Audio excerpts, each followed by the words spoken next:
ہم قرآن پڑھتے ہیں، ایک چھوٹی سی سورت لے لیں، سورۃ الاخلاص ہم میں سے ہر کسی کو یاد ہے، ہر بچے کو یاد ہے. کبھی ہم نے اس کا مفہوم سوچا ہے؟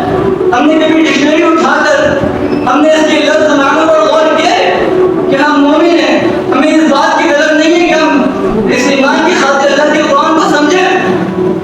اللہ رب العالمین کہتے ہیں قل هو اللہ احد، قل آپ کہہ دیجئے دل کے ارادے کے ساتھ، دماغ میں یہ بات بٹھا لیے، زبان سے اس بات سے اقرار کر لیے کہ هو اللہ احد، وہ رب العالمین ایک اکیلی ذات ہے، اس کے بالمقابل کوئی نہیں. اور آپ اس بات پر غور کریں کہ میرے رب نے لفظ کون سے استعمال کیا ہے. ایک احد، احد یہ ایک ایسا واحد لفظ ہے کہ جس کی نہ تسنیہ آتی ہے نہ جمع آتی ہے. اگر واحد کا لفظ ہے تو واحد کی تسنیہ اور جمع بھی آتی ہے، لیکن اللہ نے احد کا لفظ استعمال کیا، اس کے بالمقابل کوئی نہیں ہے، اس کے بالمقابل جتنی بھی مخلوق ہے کوئی اس کے برابر نہیں ہے.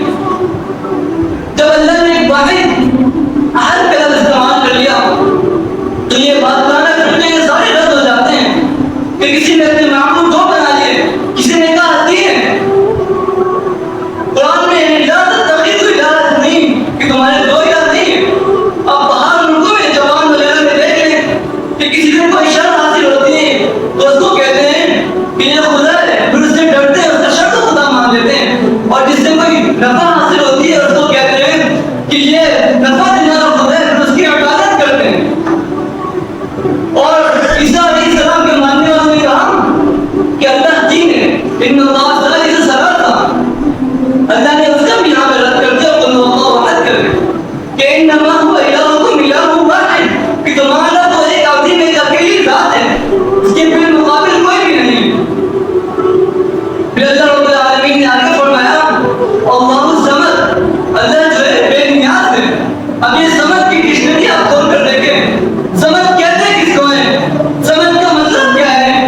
سمد وہ ایک ایسی عظیم پاک ذات جو بلا واسطہ نہ بل واسطہ کسی بھی اعتبار سے کسی کا محتاج نہ ہو.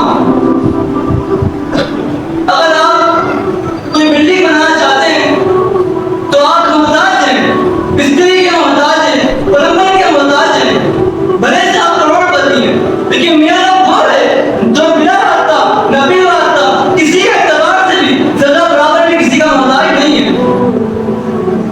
پھر آگے فرما دیا لم یلد ولم یولد ولم یکن لہ کفوا احد، نہ وہ کسی کا بیٹا ہے اور نہ ہی اس کا کوئی بیٹا ہے. تو اس میں مثالیں معبودات سے بات کر کے رد ہو جاتی ہے جنہیں قرآن میں یہودیوں نے کہا وقالت الیہود عزیر ابن اللہ، عزیر اللہ کا بیٹا ہے.